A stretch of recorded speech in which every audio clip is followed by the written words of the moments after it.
तर मारायला सुरुवात केली. जमदग्नी आडवे पडले त्यांना मारलं, रेणुकेला मारलं, सत्यानाश झाला त्याचा सहस्रार्जुनाचा. पण तरी सुद्धा राज हट्ट तो हट्टालाच भेटलेला. आणि स्त्री हट्ट, स्त्रियांपुढे कोणाचंच काही चालत नाही. आलं का लक्षात?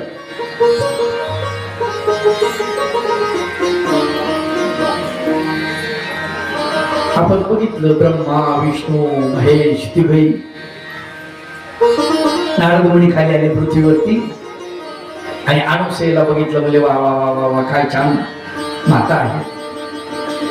दिली काढी लावून तिथं जाऊन स्वर्गात त्या कैलास लोकामध्ये वैकुंठ लोकात सत्य लोकात म्हणजे नारद मुनी कोणी कोणा पृथ्वीवरून आलो म्हणले काय अनुसया माता तिच्या सारखी पवित्र बाईस नाही म्हणजे पतिव्रता आमच्यापेक्षा.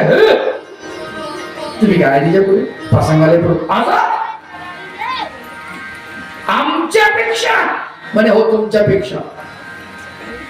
मग यांचं सतीत्वचं नष्ट करायचं घेतलं पांघरून. हे आले बाहेरून फिरून करमाड फिरमाड गेले असतील कुठे आले तिकडून हे पांघरून घेऊन बसलेले तोंड फुगलेलं सगळं वातावरण. पेट्या स्वयंपाक फिंपाक काही दिसत नाही. आज काहीच नाही पप्पा, आज संपलं कर्फ्यू आहे घरा. अहो म्हणजे काय झालं इथं सांगा.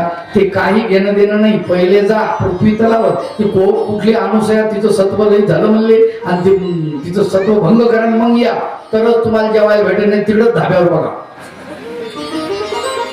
यालं बाहेर. महादेव बाहेर आला, तिकडून विष्णू भेटला, तिकडून ब्रह्मा भेटला. तिघही जण गल्लीत जमा झाले. काय झालं? बेकार आहे आमच्या घरी कर्फ्यू. ते म्हणे आमच्या घरी कर्फ्यू. तिसरं मध्ये माझ्या घरी ते ताण आहे. आता तर अवघडच झालं म्हणले. आणि म्हणजे कशाला ते बिचारीच्या मागं लागायचं म्हणजे काय आता बाय ऐकतच नाही म्हणली गेल्या स्त्री हट्ट. तसे हट्ट आहेत. या लक्ष्मीनं हट्ट धरला की भगवान गोपाल कृष्णाला बोलवाच कसंही करू. मग त्याला वाटलं भगवंत अशी काही येणार नाही. त्या द्वारकेतलं ब्राह्मण त्याला पोरग झालं तिथे घेऊन येतात. ते पोरग झालं जन्म झाला त्याला घेऊन 6 आणले. मग ती चिडलं ते हातात घेतली विस्तव घेतला खापरामध्ये आणि फिरलं द्वारकेमध्ये. जवळ ही द्वारका सर्व लोक सुखी आणि मीच का दुखी. मीच काय केलं म्हणले मलाच काय अडचण. सगळे लोक सुखात मीच का दुखात. अर्जुनानं ते पाहिलं. काय झालं रे म्हणले काऊन बोंबलायला. अरे म्हणजे धर्मराज आले नाही, बलराम दादा आले नाही, गोपाल कृष्ण भगवंत आले नाही आणि तू आला. मी कोण आहे माहिती का म्हणतो तुम्हाला. हे माझ्या खांद्यावर काय दिसते म्हणे माहिती का. गांडीवधारी मी अर्जुन आहे म्हणे. माझ्या धनुष्याचं नाव गांडीव धनुष्य आहे. हा दोरी अशी बांधली ओढली असा आवाज जर काढला म्हणे स्वर्गातले देव लोक थरथर थरथर थरथर कापतात म्हणे. म्हणे बरोबर ठीक आहे काय काम आहे सांग. काही नाही म्हणे माझे पोरं कुठं जातात तेच कळत नाही मी मला जन्म झाला. तुझी पत्नी गरोदर राहिल्यानंतर दिवसभरात आल्यावर मला निरोप दे मी करतो म्हणजे व्यवस्था. 7व्यांदा ती गर्भवती राहिली पत्नी ब्राह्मणाची. त्याने येऊन सांगितलं म्हणजे अर्जुन देवा या म्हणजे तुमचा पराक्रम दाखवा. त्यानं त्याच्या पर्णकुटीवरती पूर्ण शस्त्राचं घर तयार केलं. बारीकसा दरवाजा ठेवला त्याला पाठ देऊन हातात धनुष्य धरून बसला. गांडीव धनुष्य बाण जोडून लागली. आला कोणा की बघतो आता त्याला. आता ती देवता आहे हा जीवात्मा आहे. आतापर्यंत बाळाचा जन्म तरी होत होता. आता बाळाचा जन्मही झाला नाही. त्या देवतेनं त्या मातेच्या गर्भातूनच त्या बालकाला नेलं. ती रडायला लागली. त्याचं रुदन पाहून हा आतमध्ये गेला ब्राह्मण. की म्हणे अहो दरवेळेस दर्शन होत होतं पुत्राचं मुख तरी बघायला भेटायचं. आता तर काहीच नाही. बाहेर आला ब्राह्मण. जळो तुझा गांडीव धनुष्य जळो तू अर्जुन. म्हणे काय आहे तुझं काय सामर्थ्य आहे. आग लागो तुझ्या सामर्थ्याला. झालं काय म्हणजे गेला गर्भ गायब झाला. थांबा म्हणे मी बघून येतो. हे सगळीकडे फिरून आलं, स्वर्गात इकडं तिकडं, मृत्यू लोकात, पाताळ लोकात, सगळीकडे फिरून आलं, कुठेच काही दिसायला नाही. मग याचं पण केला होता याने, जर मी हारलो तर मी काय करीन, अग्निकाष्ट बक्षीन. लाकडं जमा केले, पेटवले, प्रदक्षिणा घातल्या, उडी टाकणार, भगवंत दत्त म्हणून हजर. अर्जुना काय चाललंय म्हटले.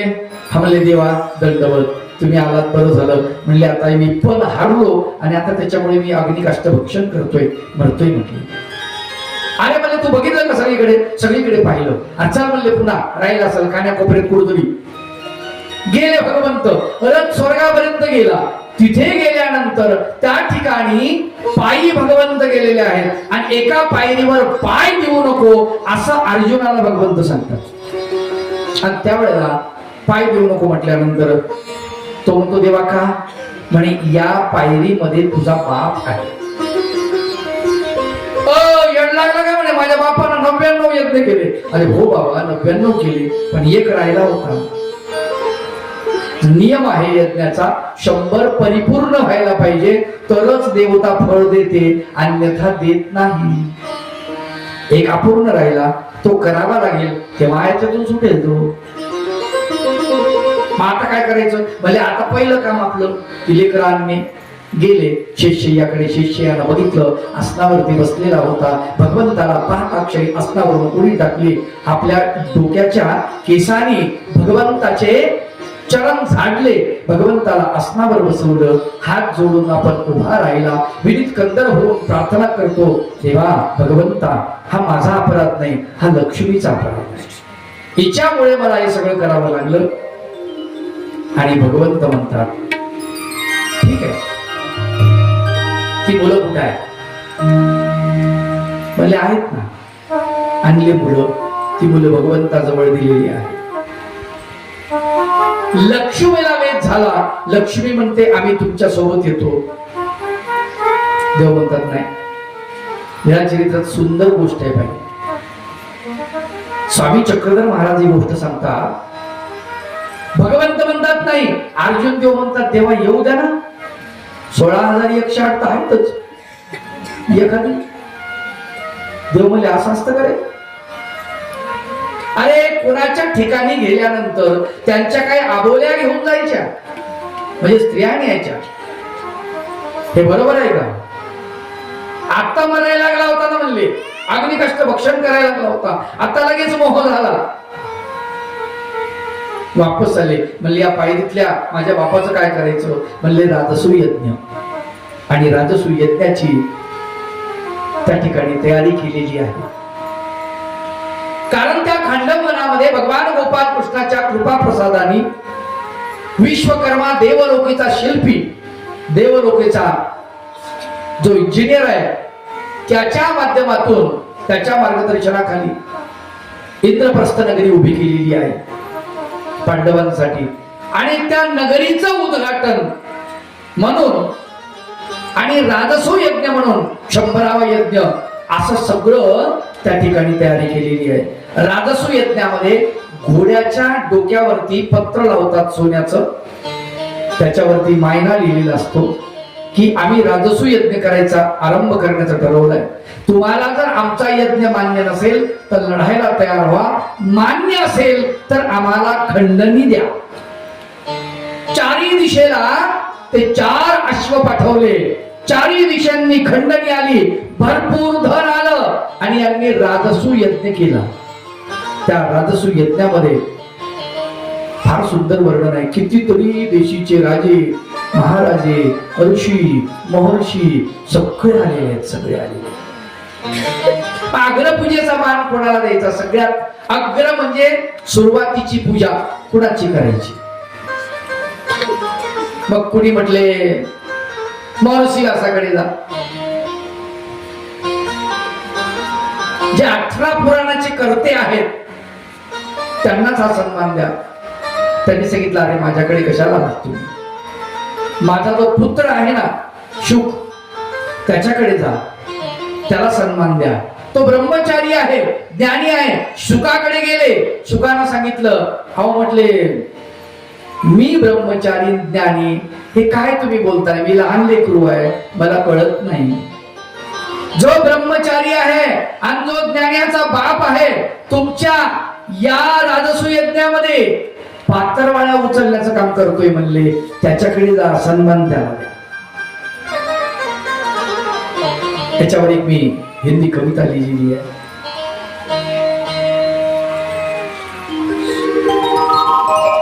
राजसूय का समाचार यूं आज तुम्हें मैं देता हूं, राजसूय आरंभ हुआ है उसकी खबर सुनाता हूं. अशा प्रकारची ती कविता आहे, मोठी लंबी दीर्घ कविता. भगवंताचं नाव घेतलं आणि भगवंताकडे हात जोडून विनंती करायला धर्मराज जेव्हा जातात, भगवंतानं अंगीच्या बाह्यावर केलेले आहेत, हात पूर्ण खरकट्यानं भरलेले आहेत भगवंताचे. म्हणजे महाराज आसनावर बसायला चला, तुमचं पूजन करायचं आहे. देवा आमच्या पूजेचा स्वीकार करा. भगवंत हा नाही, होऊ नये, ठीक आहे. आणि भगवंताला आसनावर बसायला चालले घेऊन शिशुपाळाला काही पटलं नाही. भाऊ शिशुपाळानं धर्मराजाला विचारलं, हे धर्मराजा, तुझी बुद्धी भ्रष्ट झाली काय? कुणालाही उंच आसनावर बसतो आणि सन्मान देतोस. येथे ऋषी, महर्षी, ब्राह्मण, क्षत्रिय कुलवंत, देशोदेशीचे राजे महाराजे आहेत, आणि याला तू बसवतोस? अरे हा पळपुटा आहे, मथुरा सोडून द्वारकेला गेला, हा कुलघातकी आहे. भगवंत हसताय आणि शिशुपाळाला शिव्या द्यायला सुरुवात केली. याची मोठी गंमत असते. शिशुपाळाला इथं डोळा असतो मस्तकावरती. भगवान गोपाल कृष्णापेक्षा लहान आहे आणि भगवंताचा आत्ते भाऊ आहे शिशुपाळ. जेव्हा शिशुपाळाचा जन्म झाला तेव्हा भविष्य सांगितलं गेलं की शिशुपाळाकडे ज्याने ज्याने पाहिलं आणि पाहिल्यानंतर ज्याची नजर पडल्यावर त्याचा तिसरा डोळा गळून पडेल, त्याच्याच हस्ते याला मरण येईल. भगवंत आपल्या आत्याच्या भेटीला गेले आणि या आत्ते भावाला पाहिलं. पाहता क्षणी त्याचा डोळा गळून पडला. आत्यानं श्रीकृष्णाचे चरण पकडले. कृष्णा, भगवंता, माझ्या बाळाला क्षमा कर, माझ्या बाळाचं मरण तुझ्या हातामध्ये आहे. ज्योतिषानं सांगितलं. हा तिसरा डोळा गळून पडला. भगवंत म्हणाले, तुझ्या बाळाचा 100 अपराध पोटामध्ये घालील. किती? 100. ठीक आहे. आता कोणी आईला वाटतं ना आपलं लेकरू 100 अपराध काय मारायला करू, म्हणजे ठीक आहे 100 अपराध माझं पूर्ण कर, पण 100 झाल्यानंतर त्याला सोडणार नाही बरं. हा म्हणजे ठीक आहे, काय हरकत. आणि या शिशुपाळानं शिव्या द्यायला सुरुवात केली. भगवंत नुसतं हसताय. सगळे ऋषी, महर्षी सगळे सगळे सगळे शांत बसले. देवाला शिवाय देत काय करावं, भगवंताला शिवाय देत. काही सज्जन माणसांनी कानावरती हात ठेवले. नको, आपल्याला शिव्या भगवंताला देतात त्या ऐकणं सुद्धा नको. आज दुर्योधनाचं काय चाललंय इथं? त्याला म्हणायचं चोट्टा कुठला, यानं गप्प बसवणं, शेवण्याचं हाव न तर काय, कुळ घातकी आहे, यानं म्हणायचं हाव न तर काय. काय घेणं देणार? व्यभिचारी आहे नुसता, याला म्हणायचं हाव न तर काय. आणि मामाला मारला त्यांनी सख्या, त्याचं काय घर आहे, हाव न तर काय. आणि ते चोटते, हाव न तर काय. त्याचं ते सुरू, हाव न तर काय. त्याला साथ द्यायला दुसरं तिसरं कोणीच नाही. एकटा दुर्योधनच, शिशुपाळ. आणि भगवंत नुसते मोजतात 1 2 3 4 मोजणच चालू आहे भगवंताचे. आणि फार 90च्या पुढे सरकले. भगवंत म्हणतात 95 96 शिशुपाळा 97 काय करशील रे तुझ्या तोंडातच दम आहे नुसता 98 भगवंत शांत आहे अगोदर शांत आपलं असं नाही आपण अगोदर गरम आपल्या इथला एखादा कोणतरी करमाडला गेला आणि करमाडला तिकून ते पुथडं चुकून तरी आलं आणि दोघांची मोटरसायकल झाडी टक्कर लागलं एकामेकाला आता होतच असतो आता आपल्या गावच्या कमी बस म्हणावं काही बोलाव का झालं त्याची काही चूक किंवा आपली काही चूक ते म्हणलं या आमच्या गावात मग तुला दाखवतो त्यालाही वाटलं चला सप्ताही जाऊ ते आलं ना दुधडून गावात तिथं मारुतीच्या मंदिरापाशी दिसले याला तेव्हा आलो तू या गावात काय करशील त्यांनी विचार केला आपण काल तर धमकी दिली पण तू खरंच आलं तेव्हा गावाचं काय गावात कोणी येतो त्याच काय आपल्या गल्लीत आहे मग सांगतो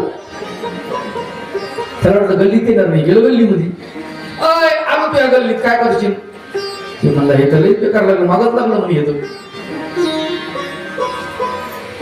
गल्लीत तर कोणी येईल म्हणे खरा आईनेच असशील ना आपल्या घरासमोर ये मग सांगतो गेलं त्याच्या घरासमोर तेवढे तुझ्या घरासमोर आलो हे घरात होतो शिवणे आता कायच करावं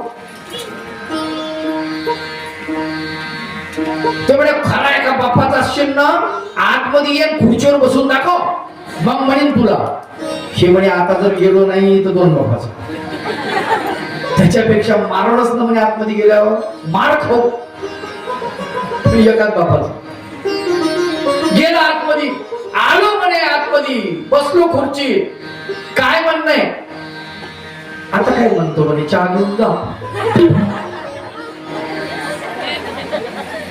आपण सुरुवातीला गरम असतो एकदम नंतर थंड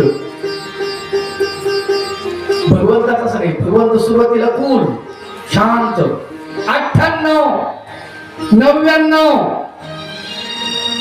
शिशुपाळा एकच सीवी राहिली लक्षात ठेव काय करशील रे कुळ घातक्या 100 असं म्हटले भगवंत हातातलं चक्र सुदर्शन सोडलं आणि त्याचं मुंडक उडवलं मुंडक घरगत शिशुपाळाचं भगवान गोपाल कृष्णाच्या चरणावरती आलेलं लोक म्हणले बाप एका सेकंदापूर्वी चेहरा शांत होता एका सेकंदामध्ये एवढा प्रचंड राग आणि लगेच भगवंत म्हणतात अरे उचला कालीन साफ करा ते चटई उचला अंक उचला सुंदर साफ करून टाका म्हणले घाम इथं बरोबर नाही आता त्याला ठेवलं होतं नरबळी देतात पहा लक्षात घ्या राजसू यज्ञामध्ये मनुष्याचा बळी देतात त्या मनुष्याचा बळी देण्यासाठी तिथे त्याला ठेवलेलं आहे कोणाला बळी देणार पांडव सज्जन आहे भगवंतानं आपला एक वैरी त्या ठिकाणी शिल्लक ठेवलेला आहे राजसू यज्ञासाठी ही सगळ्यात महत्वाची गोष्ट मग पांडवाच्या पाठीमागे भगवंत आहे पांडवाच्या पाठीमागे भगवान किती संकट येऊ द्या पहा दैवाची गत कशी न्यारी पाठिया सोनिया देव पांडव भिकारी पाठिया सोनिया देव पांडव भिकारी जब कोई नहीं आता मेरी शान जब कोई नहीं आता मेरी शान मेरे दुख की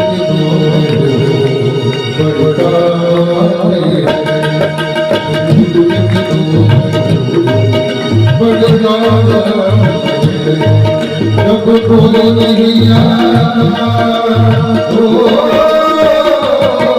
जब कोई नहीं आता मेरी शान जब कोई नहीं आता मेरी शान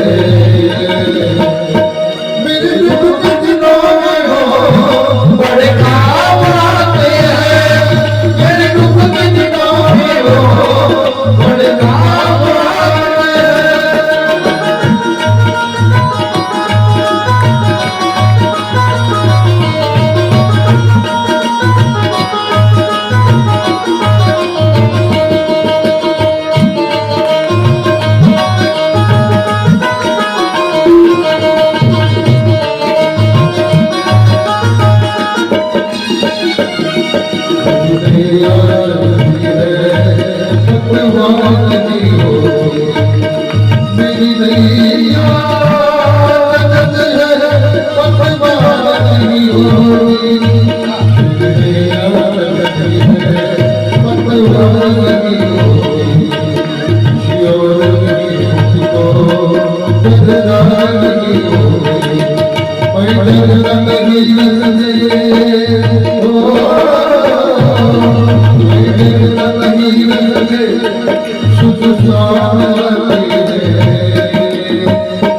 मेरे दिनों में हो बड़े काम आते हैं मेरे दुख के दिनों में हो बड़े काम आते हैं जब कोई नहीं आता ओ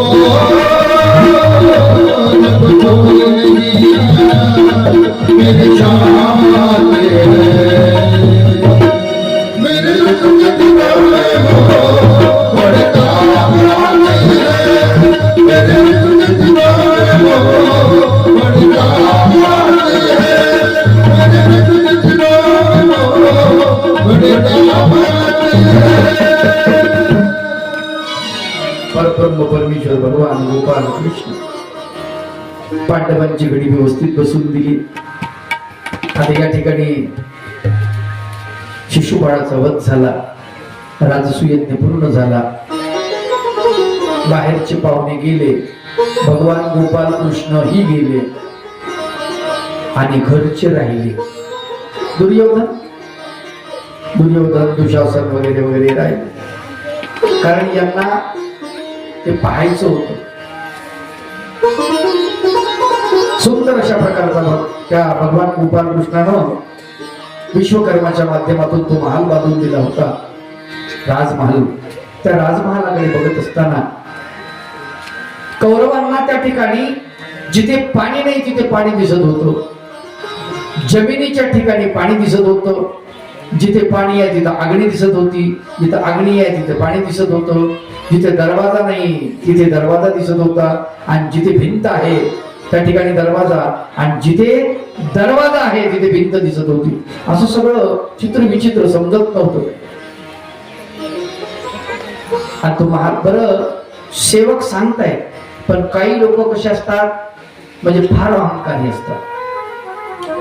सेवक समोर चालले, समोर गालीचा दिसतोय आणि इथून मधातूनच जाऊ बा. सेवक सांगतो महाराज इकडून चला, डाव्या हाताने चला नाही तर उजव्या हाताने चला. अरे बोले रस्त्याने गालीच्या वरून जाऊ, म्हणले नाही महाराज तो गालीच्याने खाली पाणी आहे. अरे बोले धडधडी डोळ्यासमोर गाली दिसतो आणि तो म्हणतो पाणी आहे. एवढी अक्कल नाही का मला? हस्तिनापूरचे लोक काय येडी आहे का, पागल आहे का? आणि तुम्हीच एक महाल बांधलात काय? तुम्हाला नाही अक्कल येत का? गिरणी दिरणी ते नोकर माणूस, त्याला काय बिचार छे म्हणी जा आणि पड. ही गेलं पुढं पाऊल टाकला गालीच्या वरती, तसा पाण्यात थापतीशी पडलं. तर माणूस पडल्यावर आपल्याला लागलं का हे नाही पाहत, पडल्यावर आपल्याकडे कोण पाहते पाहते बघायला लागलं. आता गवाक्षामध्ये द्रौपदी होती, द्रौपदी हसली. ठीक आहे, तुझा धीर आहे, हसण्याचं नातं आहे, हसायला पाहिजे.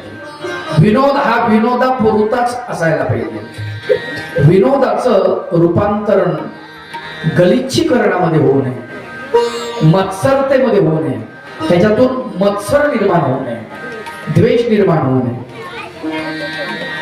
तिच्या तोंडातून एक वाक्य निघालं आणि ते खूप घातक होतं. तिला असं म्हणायचं होतं, तुझे डोळे फुटले का रे दुर्योधना, तो दिसत नाही का? पण ही काय म्हटली, अंधे का पुत्र अंधाही होत आहे. अरे तू सासऱ्याला बोलली ना बाई, धीरालाच बोलली असती तर काही अडचण नव्हती, त्याच्या बापाला सुद्धा बोलली. बोलता येतो माणसाला, हुशार माणसं असल्यानं बोल. मारवाडी लोक लय हुशार, तुम्हाला सांगतो. एक मारवाडी रेल्वेत बसला, रेल्वेत बसल्यानंतर खाली पाणी आणण्यासाठी काहीतरी गेला एका स्टेशनवर. मग तेवढ्यात दुसरा एक माणूस तिथे येऊन बसला. मग आता याला राग यायला पाहिजे का नाही मारवाड्याला, माझी सीट आहे आपण असतो मराठी माणूस काय म्हणतो, तुझ्या बापाची शीट आहे, घेता बसला, हे पाय माझा तिथे विचार, असं म्हटलं असतं आपण. त्यानं काय म्हणा, महोदय आपलं नाव काय आहे, आपका नाम क्या है, शुभ नाम. त्यांनी सांगितलं माझं नाव शांतीलाल है. और आपके पिताजी का नाम, बोले कांतीलाल है. बोले शांतीलाल जी, ये सीट कांतीलाल जी की नहीं है. कळलं का विनोद, म्हणजे तुझ्या बापाची नाही आहे. पण स्पष्ट नाही म्हटलं, बोलता आलं पाहिजे माणसाला, जिभेवर आपल्या कंट्रोल असायला पाहिजे. द्रौपदीला हे करता नाही आलं आणि द्रौपदी म्हणते अंधे का पुत्र अंधाई होत आहे, आणि त्याच्या जिव्हारी लागलं आणि त्याच्या मनामध्ये ते घर करून बसलं. तो पडला पाण्यामध्ये, कपडे साफ केले, आंघोळ केली, दुसरे कपडे घातले, पण जी जखम झाली हृदयामध्ये, ती जखम मात्र कायमचीच झाली. तो घरी गेला हस्तिनापूरला. तिथे गेल्यानंतर बापाला सांगितलं आपण एक मोठा यज्ञ करायचा म्हणले. ते म्हणे अरे आताच ते आपलाच होता, ते माझा भाऊच आहे आणि ते तुझे चुलत भाऊ आहे, ते तसलं काही नाही. म्हणजे हस्तिनापूरला करायचा, ते इंद्रप्रस्थ वेगळं, हस्तिनापूर वेगळं. त्याचं आपलं त्यांना बोलवायचं, म्हणजे बाहेरचे नाही बोलवायचे, घरातलेच बोलवायचे. ठीक आहे, आयोजन केलं यज्ञाचं. यज्ञाचं आयोजन केलं, त्या ठिकाणी यांना बोलवलं. कुणाला बोलवलं, पाची पांडवाला. आता भगवान गोपाल कृष्ण द्वारकेला गेलेले आहेत. भगवंत कुठे गेले, द्वारकेला. आता द्वारकेला गेल्यानंतर यांनी काय म्हणायला पाहिजे होतं, थांबा आमचा मुख्य माणूस जो आहे ना तो यायचा आहे, तो द्वारकेला गेलाय, त्याला निमंत्रण देत असले तरच आम्ही येतो. बरोबर आहे. इथे मात्र युधिष्ठिर चुकला. युधिष्ठिराला काय वाटलं, कशाला बोलवायचं भगवंताला, इतक्या दुरून द्वारकेहून यायला जायचं, भाडं द्यावं लागलं, दक्षिणा द्यावं लागलं, किती दुरून येणार भगवंत, कशाला उभेच्या उभं ताण द्यायचा, आपल्या घरचाच कार्यक्रम आहे, घरीच उरकून घेऊ. आलं ना ते, देवाला विसरलं. जेव्हा जेव्हा तुम्ही भगवंताला विसरताना काम करता, कुठलंही काम, तेव्हा तेव्हा तुमचं काम सक्सेस होत नाही. पक्का लक्षात ठेवा. जेव्हा जेव्हा तुम्ही देवाला बाजूला ठेवलं, विसरलं, ज्या ज्या वेळेला भगवंताचं नामचिंतन न करता तुम्ही काम आरंभ केला, देवाला कशाला जायचं आणि देवाला कशाला सांगायचं आणि देव काय करणार आहे, मग करा तुम्हीच. असंच तर झालं. पांडवांचं गेले. त्यांनी सांगितलं सहज खेळ खेळला पाहिजे आपण, आणि म्हणून तिथे जुवा भरवला. आता द्यूत म्हणजे काही चांगली गोष्ट आहे का, द्यूत क्रीडेचा आरंभ केला. आता तरी त्यानं सावध व्हायला पाहिजे. एक लक्षात ठेवा, धर्मराज 100% धार्मिक आहे. कसं आहे, 100% धार्मिक, परंतु शकुनी 100% कपटी आहे. काय मग आता एकीकडे 100% कपटी माणूस आहे आणि एकीकडे 100% धार्मिक माणूस आहे. दोघांची जर समजा चुंपली, कोण हरल, साहजिकच. मग याला समजायला पाहिजे होती की स्वतःला. त्यानं म्हणायला पाहिजे होतं, मामा आपके साथ कौन लड़ सकता है, आप तो महावीर है. त्याला झाडावर चढवायला पाहिजे होतं शकुनीला. तुमच्या सोबत कोणाची लढायची तयारी मामा, तुमच्या सोबत कोणाची बरोबरी लागणार आहे, आणि तुमच्या जोडीचा पैलवान जो आहे, जोडीदार, तो एकच आहे पृथ्वीवरती, आणि तो म्हणजे द्वारकेचा कृष्ण. त्याला येऊ द्या, त्याच्यासोबत युद्ध खेळा, मग सांगू, त्याला हरवून दाखवा कृष्णाला. आम्हाला काय, आम्हाला काहीच येत नाही यातलं. पण बघा, जी गोष्ट माणसाला येत नाही त्याच्यामध्ये माणूस पडतो आणि त्याच्यामुळे घोटाळा. ठीक आहे, खेळू तर खेळू, बसलो खेळायला, आणि प्रत्येक डाव हरत गेलेला आहे. माणसाचं अधपतन होताना कसं होतं, सगळं हरल्यानंतर राज्य वैभव गेलं, संपत्ती गेली, हत्ती घोडे सगळे गेलं, सैनिक हरले, ती जी नगरी होती इंद्रप्रस्थ नावाची, ती सुद्धा डावावरती लावली, ते सुद्धा हरवले. शेवटी अंगावरचे जे भरजरी वस्त्र अलंकार होते हे सुद्धा हरवले. आता काय शिल्लक राहिलं? म्हटले तुम्ही स्वतः आहात, तुमचा पराक्रम, तुमचं स्वत्व, तुमचा अभिमान, तुमचा स्वाभिमान तो लावा. आता स्वाभिमान काही डावावर लावायचा असतो? त्यांनी स्वतःचा स्वाभिमान सुद्धा तिथे डावावरती लावला. 5 पांडवा सहित स्वतःला 4 पांडव आणि स्वतः युधिष्ठिर डावावरती लावला. तोही डाव हरला. आता काही राहिलं होतं शिल्लक? ते म्हणले अजून आहे तुझ्याकडे शिल्लक. काय आहे? जिनी अपमान केला होता ना द्रौपदीने, अंधे का पुत्र अंधा